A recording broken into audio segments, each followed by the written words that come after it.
So thank you for coming out, Representative Grant. Thank you, Lisa, for being here. I certainly will go through this relatively quickly. I believe you heard this at the deliberative session. Certainly, Representative, you are very, very in tune on what's going on regarding open enrollment. So part of the current legislation of RSA 194D is you need to have a public hearing if you would like to become an open enrollment school. So that is our public hearing. It has to be no more than 30 days, but no more than 30 days, but less than 15 days away from your vote. So that's what brings us here tonight. And so where we are in the current state, as I just mentioned, RSA 194D is a current policy regarding open enrollment. It allows public school students from outside the resident school to be receiving to go to a open enrollment school. Currently, there are 2 open enrollment schools in the state of New Hampshire. One is Prospect Mountain High School in the town of Alton. It's a co-op between the communities of Alton and Barnstead, and the other is Franklin High School. Based upon the most recent decision from the Supreme Court, and again, I'll go down the road a little bit. When Prospect Mountain became an open enrollment school 3 years ago, no one was really paying attention because everyone thought that to be an open enrollment school, you needed to play with another open enrollment school. At that time, Prospect Mountain picked up a couple of kids from their local community over there in the Lakes region, but he was not necessarily charging tuition. He was just allowing those kids to come.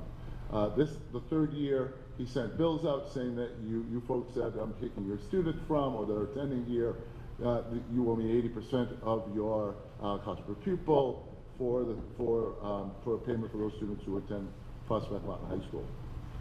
The town of Pittsfield said they disagreed with that, and they challenged that to the State Board of Ed. The State Board of Ed said, no, we believe that's what's meant in the law.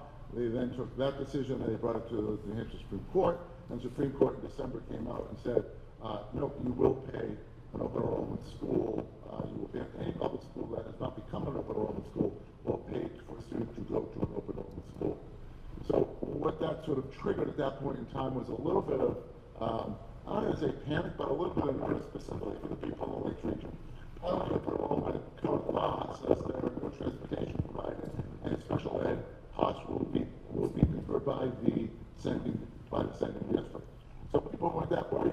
It's over here in Somerville. I was probably worried about students running off to Prospect Mountain High School unless maybe their parents happen to work up in that Lakes region, not being able to get there. And so we kind of sat quietly. But then folks got a little more nervous about the Supreme Court decision that once your kids went to an open enrollment school, again, you were paying that 80%. Prospect Mountain High School then came out with this online school that they are running that houses about 200 and something students, a full online school. And that certainly gave people pause. Again, taking the 80%, it's an online program running under open enrollment.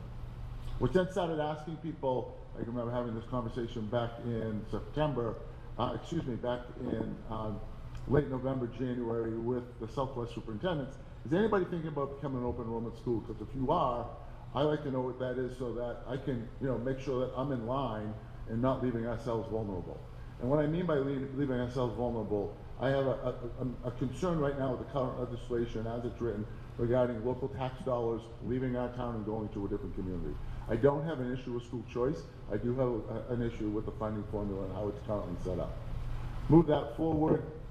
Kearsarge, I think people read a few weeks ago, passed an open enrollment warrant article or during their annual meeting to accept 30 students from local communities.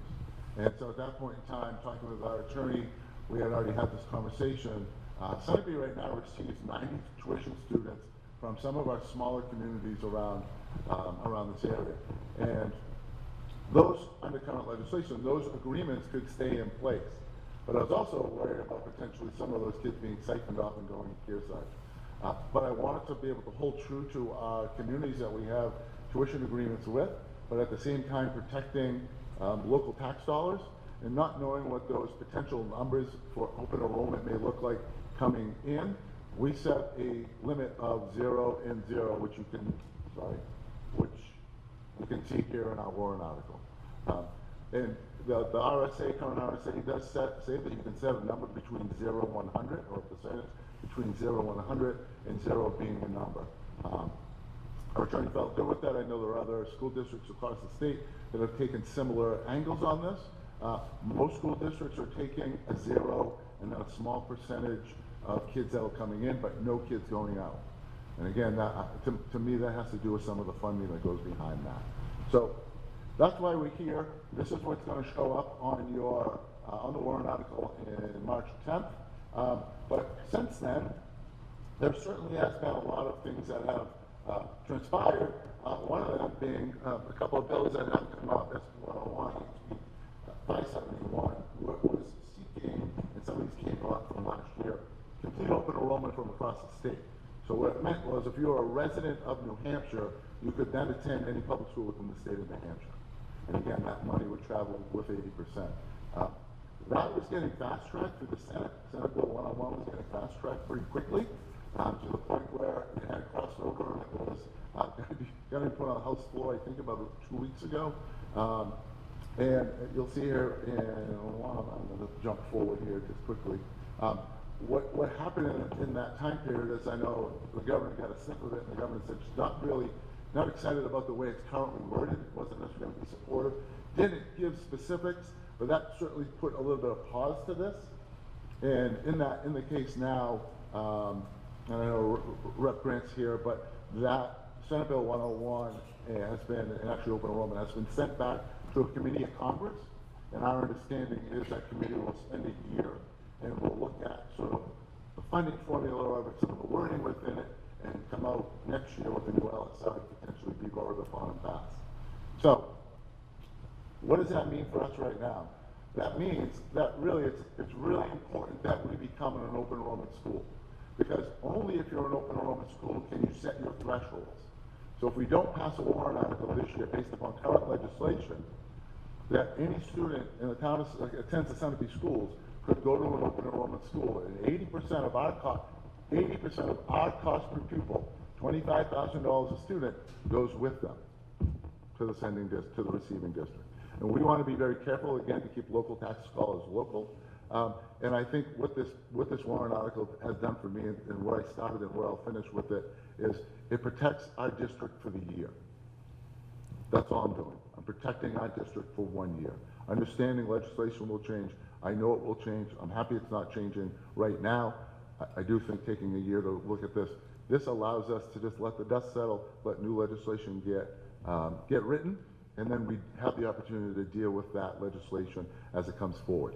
The 0 and 0 is not a forever and a day.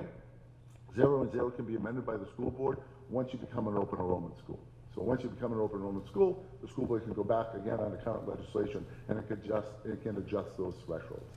It's really important to think about your ins and outs. As I said, we take 90 students right now, and so we're coming to some capacity on how many more students we can fit in our building. What it allows us to do is really take a look at, and we have policy that allows us to do that, class size programs, where some of our space is that we can potentially take kids that may come at any point in time in the future on open enrollment. We're cautious with that now with our tuition kids. We're very cautious. We have a very big 10th grade class. I think it has 40 plus kids in it.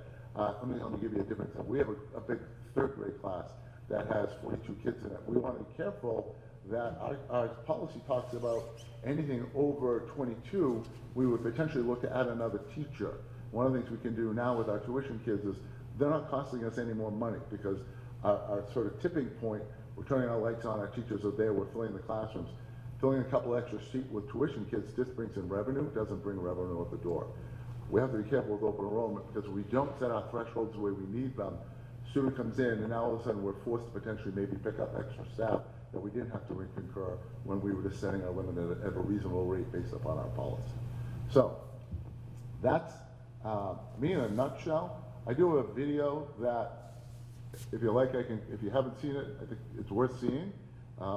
It gives sort of an overview of what we're doing and why we're doing it, and it's probably a lot more articulate than I am right now. So let me see if I can.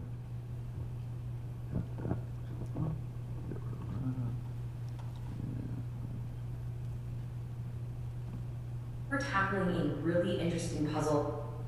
All right, today we're tackling a really interesting puzzle coming out of the New Hampshire school system.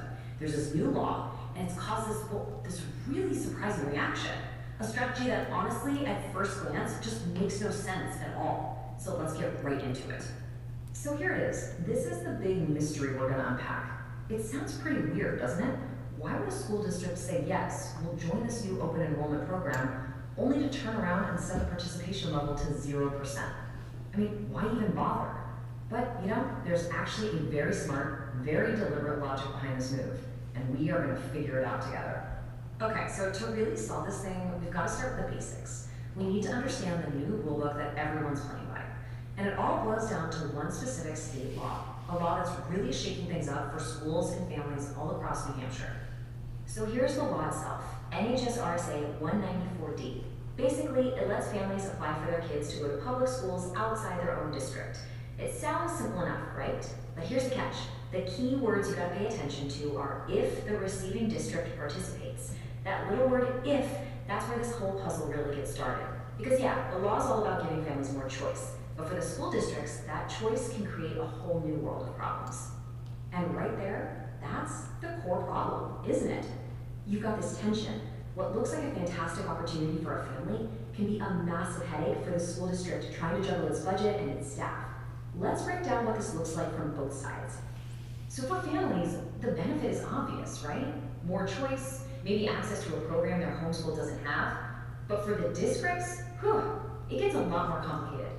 See, when a student leaves, a good chunk of the state funding for that student can literally walk out the door with them. That leaves a hole in the budget. And we're not talking about huge numbers here. Even just a few students leaving can throw off staffing, mess with class sizes, especially in those smaller districts. And that is the big dilemma these towns are wrestling with. So if you're a school district, what do? You're facing this dilemma. You have to follow the law, but you also need to protect your own stability. How do you square that circle? Well, this is where we get to the heart of the puzzle, the ingenious, if a little strange, 0% strategy. 0%. That's it, that's the key. Now, it looks like a brick wall, right? Just a hard no. But it's actually way more clever than that. Think of it as the district hitting a giant pause button on a really, really complicated new rule. And this quote from the source material just lays it out perfectly. It says that a district setting its rate to 0% is considered an open enrollment district, but it's functionally closed. It's a way to check the box, to comply with the law on paper, while in the real world, absolutely nothing changes. It's a brilliant bit of bureaucratic maneuvering, really. So let's look at how this actually works day to day. It's super simple. If you're a family in one of these 0% districts and you apply to send your kid elsewhere under this law, nope, request denied. And if you're a family trying to get into that district, same thing, request denied. The bottom line is nobody's moving in or out because of this specific law, RSA 194D. It basically seals the borders, at least for the time being. So why go through all this trouble? Well, it really comes down to three big reasons. First up, it's about keeping local control. The local school board gets to keep making the decisions about their own classrooms. Second, and this is a huge one, it protects the budget. It stops that unpredictable trickle of money leaving the district that could affect every single taxpayer. And third, it just buys them time. Things are changing, other laws might be coming down the pipe, so this is like a strategic pause, a way to wait and see how the dust settles. Okay, now you might be thinking, doesn't this just kill all school choice in the district? And that's a fair question, but it's actually not the case. It's really, really important to understand what this policy does not change. The fine print matters a lot here. See, this 0% policy is laser focused. It only applies to this one new open enrollment law, RSA 194-D. It doesn't touch anything else. All those long-standing tuition agreements between towns, still in place. Those cooperative school districts, totally unaffected. Any other school choice programs that exist under different laws, they all just keep on running like they always have. So think of this less like a blanket ban and more like a really precise surgical move. All right, so let's pull it all together. What's the big picture here? What should we really take away from all this? Because this isn't just some weird, quirky little policy rule. It's actually a perfect snapshot of how local towns and cities are trying to find their way through the really complicated world of education policy today. And here's the most important thing to remember. This 0% strategy isn't really about being against school choice. It's about being for stability. It's about predictability when everything else feels uncertain.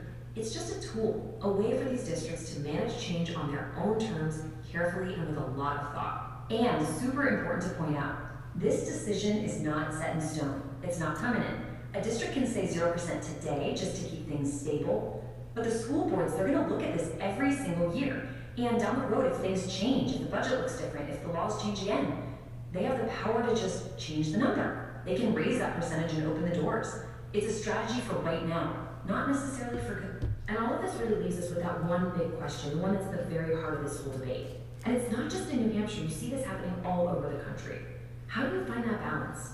How do you weigh the promise of school choice against the very real practical need for stable, predictable, well-funded local schools? You know, there's no easy answer here.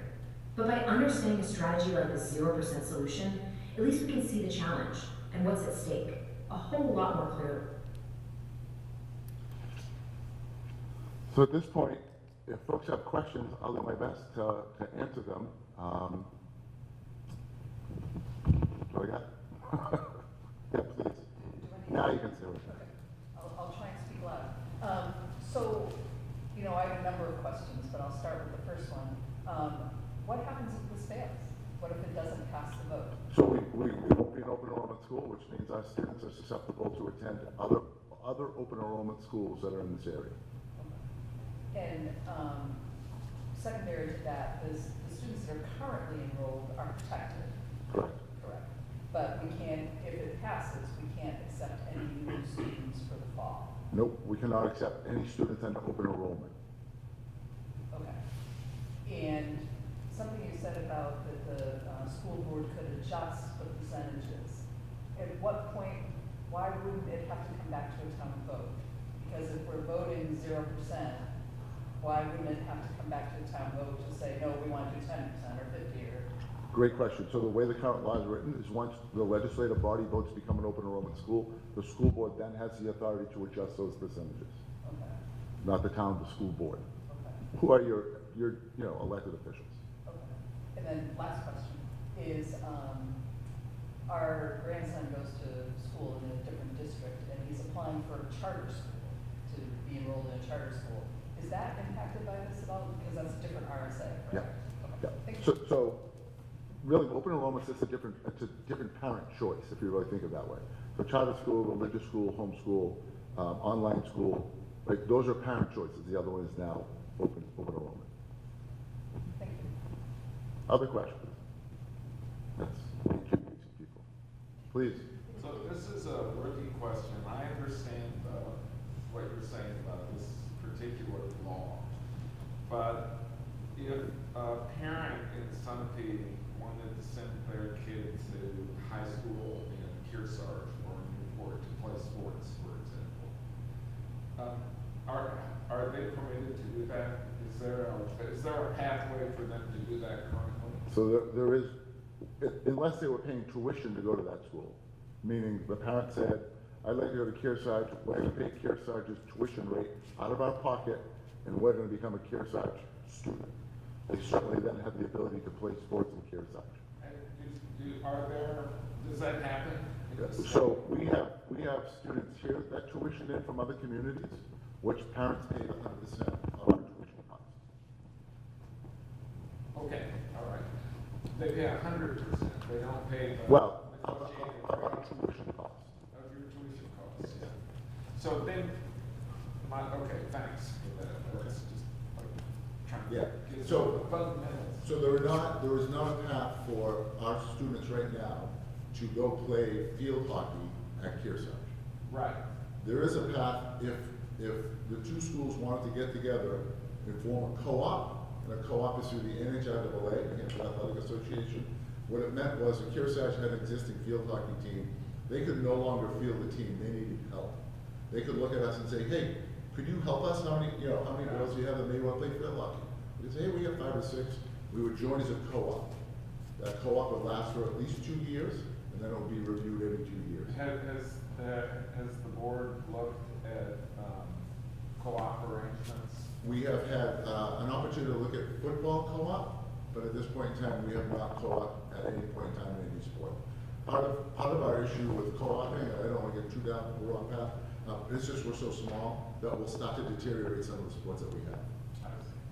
All right, and now, second question, which is pertinent to open enrollment. We currently have the agreements with certain school districts for tuition students.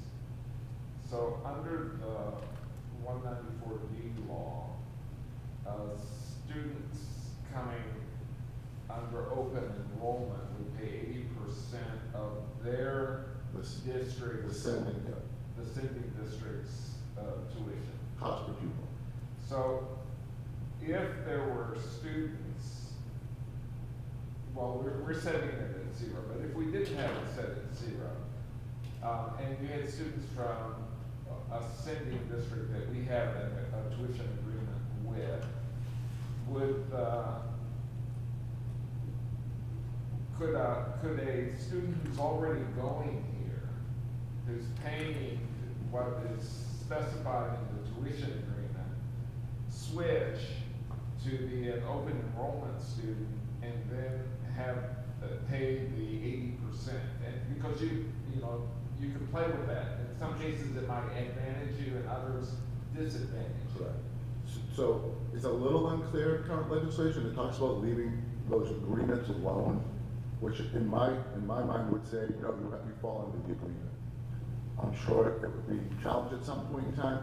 The other issue with the district you just said is some of the schools that we have these agreements with don't have cost per pupils because they don't have schools. I've asked the DOE about that. I said, this is one town, what's your cost per pupil? They said, well, I don't know. I said, well, it says in the law. I said, well, you'll have to ask your attorney. Okay, well, reasonable sort of thinking would say, if they give $16,000 for tuition money to all their students to go wherever they want to go, because they don't know what to go with, I would assume their cost per pupil would be about the $16,000. Right. Which then, you're only getting 80% of that, which is actually less than what we're actually getting now. Right, that's what I was getting. Other things, Peter? Yeah, I apologize, I came late. Road's still closed down here. They don't tell you till you halfway. Yeah. Which is kind of odd. I just want to make sure I understand this. If you're setting the limit literally to zero, so that gate is closed coming in and this gate is closed going out, why do it in the first place? Because if we do not become an open enrollment school, then our students can go to any open enrollment school that becomes an open enrollment school within the state, which Kearsarge now is, and is taking up to 30 students. So if any of our students wanted to go there, heaven forbid all 30 wanted to, at $25,000 apiece. Yeah, you're saying you can't.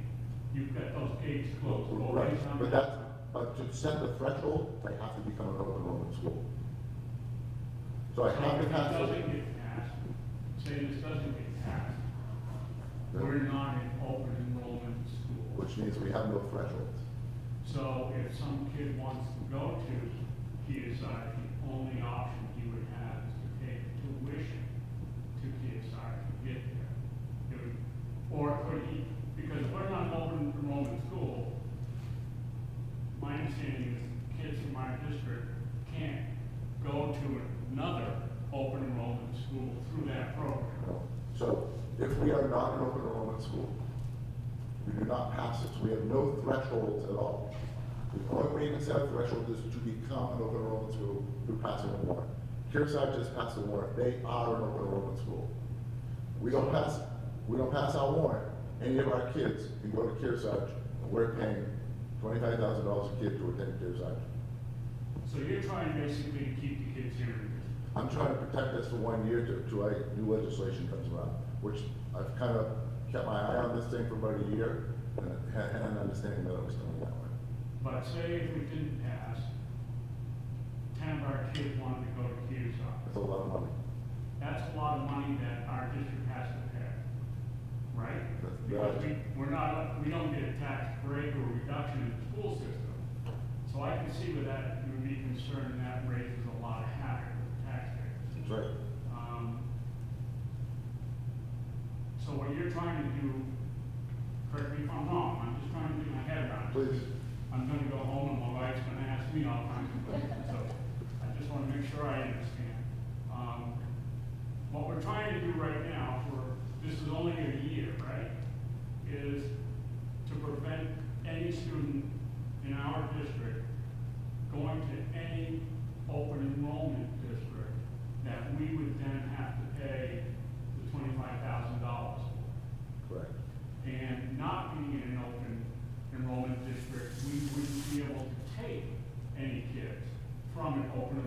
say somebody from Kearsarge wanted to come here through the open enrollment program, we're not an open enrollment school, so we wouldn't be able to take them. Is that correct? It would be an open enrollment school, but our threshold's at 0, so we're not taking any students. Right. And just to help you, I'm not trying to muck it up, Kearsarge set their limits. They set limits of 0 leaving and 30 coming in.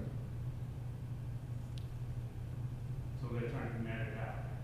Well, right. There's revenue to be gained on the table, and I can see it would be advantageous for Kearsarge, they have capacity, especially in the middle high school. yep.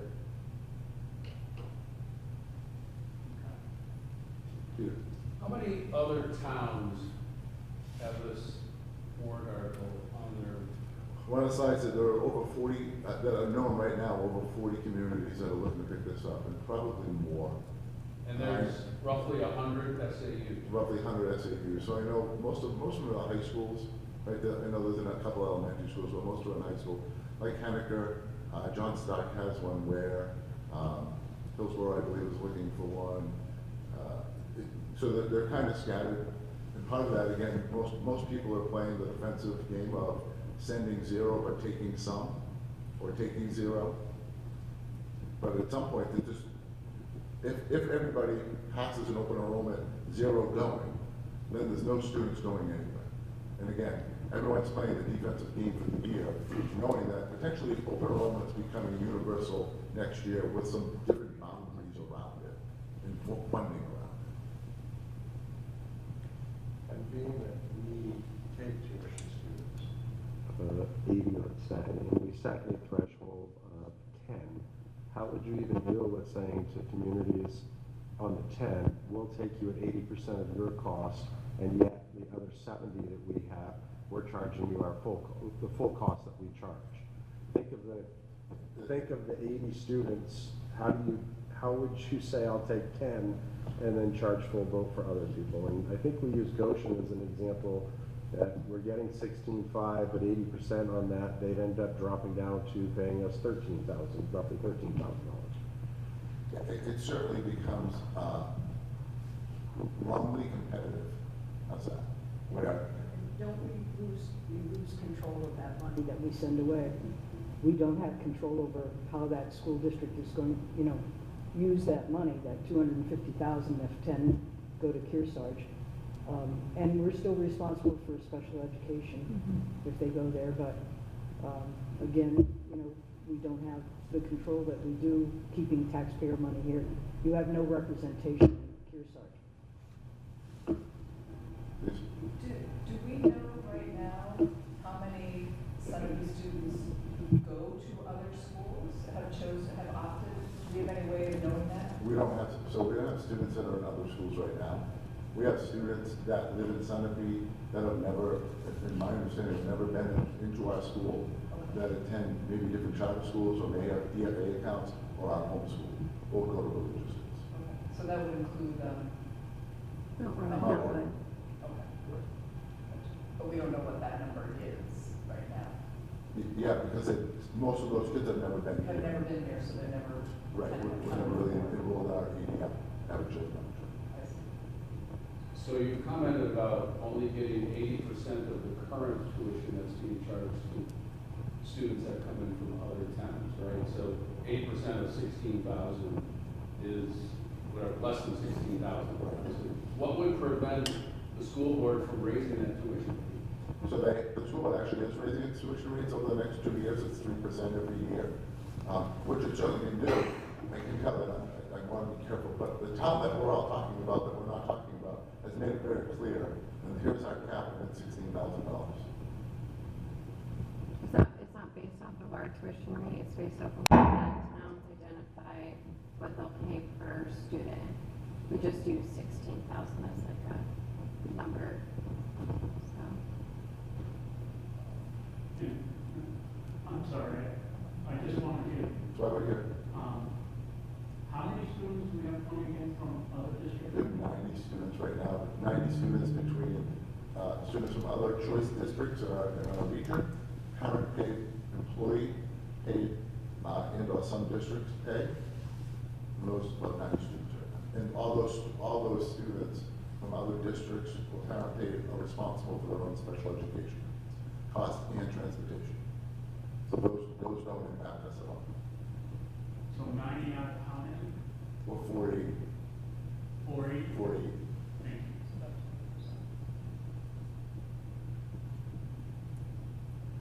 There are a lot of numbers being thrown around, so I just wanted to. I think it's on, I'm pretty sure it's on our website somewhere. We have a whole enrollment tuition outline. And if you haven't checked out our budget videos, please go online and do. They're pretty informative and they give you a great oversight of kind of how we run through the budget process, within the budget process, but also that enrollment and tuition process as well. This open enrollment one is up there as well. So back to my question a few minutes ago, we don't know how many are choosing other options right now, but is there any sense of a number of just, 9 through 12 that had been a Sunapee school system student that has chosen to go someplace else? No. So your options that only I would know about would be homeschool. So if you were a student here and you wanted to homeschool, you would have to notify me that you wanted to homeschool. I send you a letter and away you go. Right. Right? If you have never enrolled in the Sunapee School District, whether you moved in first grade or you moved in ninth grade, when you got here, you just went to Mount Royal or Concord, Carlisle, or wherever you went, then I would never have. So it's the ones that have been enrolled here previously and have chosen to move someplace else, or not move out of town, but have chosen to go to a different school. That's what I was asking. Yeah, we wouldn't have that information. You don't have a tracking system for who used to be here and then, No, was here maybe through 8th grade and then decided to go Right. someplace If, else. what we would do is, if they did that, we would certainly be able to give you that number, right? Yeah. And I can't tell you that number off the top of my head, but I certainly have a way, based upon the state, every student has a SASA number, it's a special identification number. Yeah. But once we put them in as transferred out to Mount Royal, that SASA number then transfers over to Mount Royal, and they're off of us. I see. So it's not impossible to track, but it's not easy to track. Okay. But it's not something, a number that's. Yes, kind of- it's not, I can tell you where it is. Gotcha. I don't think, this is tangential, I have 2 high school kiddos. I can't talk to you high school kids too. They don't come home and say, we lost 10 kids this year. Like, I couldn't even tell you, I wouldn't even guess, I wouldn't venture a guess to say who went to Mount Royal, who went to Proctor, who went to Cardigan Mountain. Yeah. We've been here a while and, off the top of my head, I can think of 2 because their families wanted to take them a different direction, which is so fair and so cool. And, it's a great opportunity for them. Right. I've never thought about that, like who purposefully doesn't choose Sunapee. And I love that they can do that. The family that I'm thinking of, it's a great choice for their family. It works, it's awesome. Well, and that is part of my question. One of our children would have, our kids are both in their 30s now, married, and blah, blah, blah, but one of our kids would have done well in the Sunapee school system, one wouldn't have. And so that's why I've always felt like I'm a little bit more choice-oriented, because I would have wanted that choice for that child.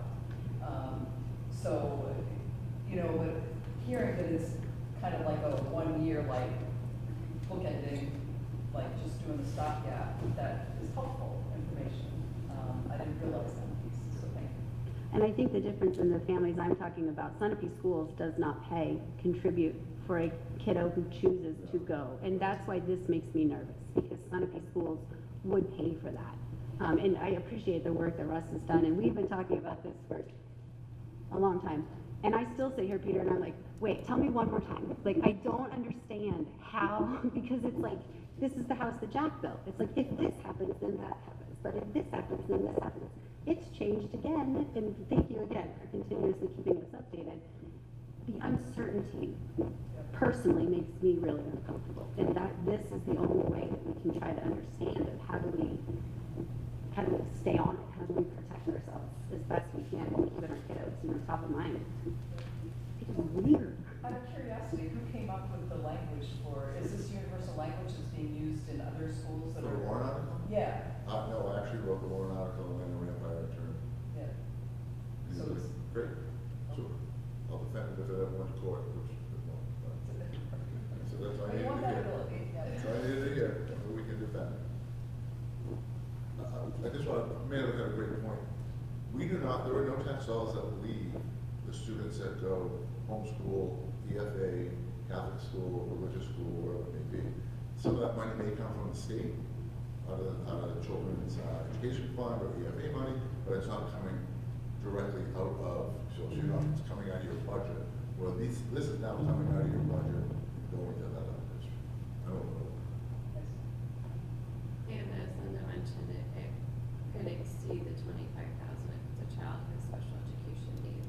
We would still be responsible for those services, so. Representative Grant, you were in Congress today. Anything you want to add to any of this? Well, you've been up to date, but basically it's the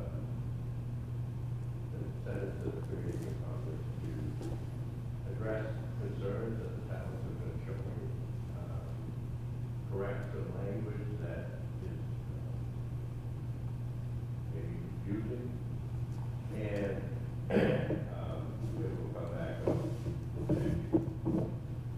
So my guess is next year there will be universal open enrollment. The average on the states that have, there's like 16 states, there's like 40 states that participate, 16 that actually adopted the whole program. It's running about 9 to 10% of the students that take. Do you know where the legislation originally came from? Excuse me? Do you know where the legislation originally came from for open school? I believe it's a national, It's national, it is a national organization. from the national organization. I think it was tied into the EFA. It came from Alex. But it is nationally, like I said, 40 states, taking advantage of it, from what? A 1,600. Another rookie question, what is EFA? Yeah. Education Freedom Account. The vouchers. Oh, EFA. I got a little voice syndrome. Got it. I'm gonna go here and be between the two of us, Russ. We're no good. Not We're good. That's no good. a lot of feedback That's there. Other questions, other thoughts? I would ask this, because you see the vulnerability if we do not pass the warrant. We spoke to 100 people at our deliberative session. We spoke to maybe 10 people at our budget hearing. We have put this on our Facebook account. We have pushed it out to Project Sunapee. We have pushed this out as much as we could. Like, I don't know what else to do other than stand downtown with the soapbox sign, say, please watch my video. But if you could just let people know that this is really important, because I'm going to tell you that 1,000 people are going to show up on November 10th to go vote. March 10th to go vote, and maybe 200 are going to actually have an understanding of what this means. So we're really going to ask people, if you believe in what we're doing here, just let other people know. Even if you don't believe it, just make them aware. So coming to the polls educated is really important, especially on a warrant article like this. That would be my only ask of you. There's a really good site on the internet called, Reaching Higher New Hampshire, and they actually have a calculator on there where you can put, if Sunapee sends somebody to Kearsarge, what the 80% is and what the parents would have to pay and that sort of thing. So if you're interested, that's a good website. Yeah, I guess the main gist I'm getting from it, if it doesn't pass, and say we lose 10 students somewhere else, the district has to pay, so it comes out of the district money. How does that get handled in your budget? Is that just like, oh yeah, there's, $250,000 out the door, and we have a $250,000 deficit somewhere? Is that what the concern is? Because you can't immediately go and raise taxes Right. to get that back. Absolutely, right? So we were forced by legislation this year, you had to put a line item in your budget of $1. That allows at least money to be transferred into that line in your budget, so the money can be then spent out of that line in your budget. There have been school districts that have put warrant articles together to start capital reserve accounts for open enrollment to prepare for. So you're absolutely right, Peter. If we get a bill for $250,000 from Kearsarge, then I think it's quarterly. We would pay that quarterly into the $250,000 is paid out. Comes right off the top of our budget.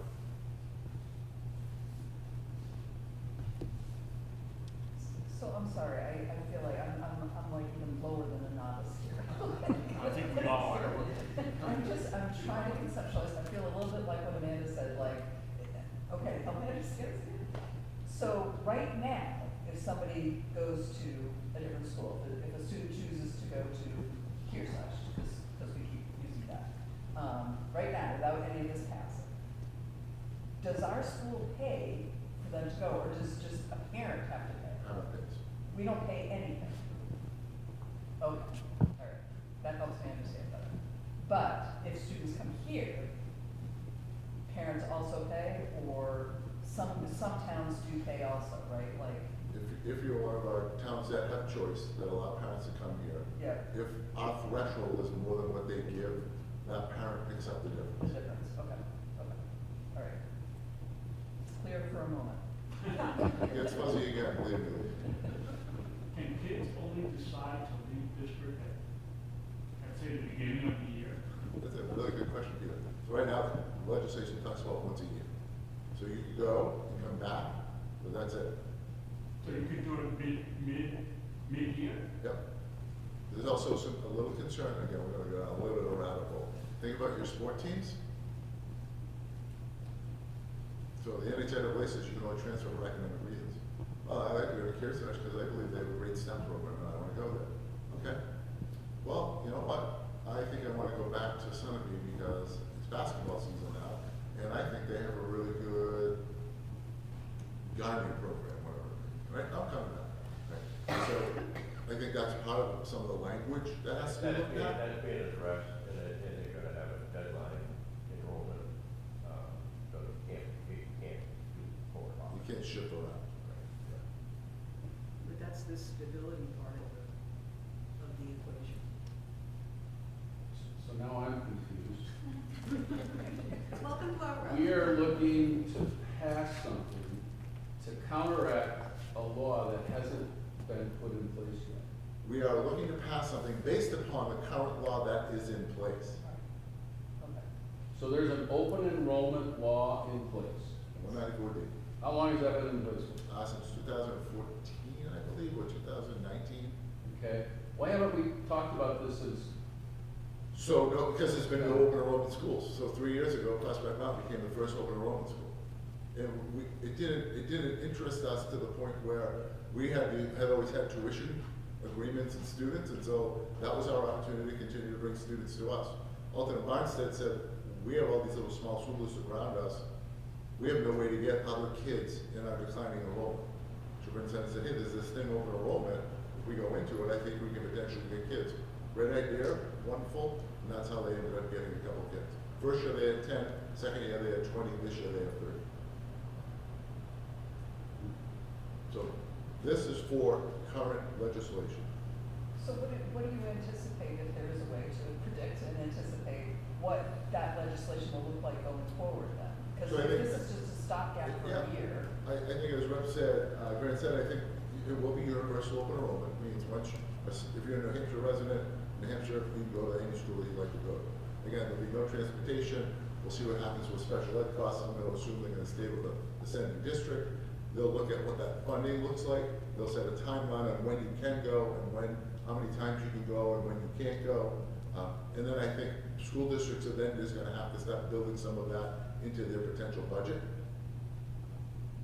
And hopefully we'll get it done quick enough through legislation next year, or at least an understanding of it, so that as budget season comes for school districts, they can start preparing for potentially what they may look like. Now, again, I don't know what the thresholds may change either. There's been word that 0 will not be a number anymore. So maybe your percentages have to be 1 and 1, right? But you can't have 0. All right, well now I can budget 1 and 1, right? I can think about what that kind of in and out looks like. Again, that's that local control piece that allows the school board to look at where it has potential room, set those limits, because you can say it's 1%, but it's 1% only in our grades 2 and 3. You can be very specific about once you start setting your criteria. What you can accept. Yeah, but what we have space for.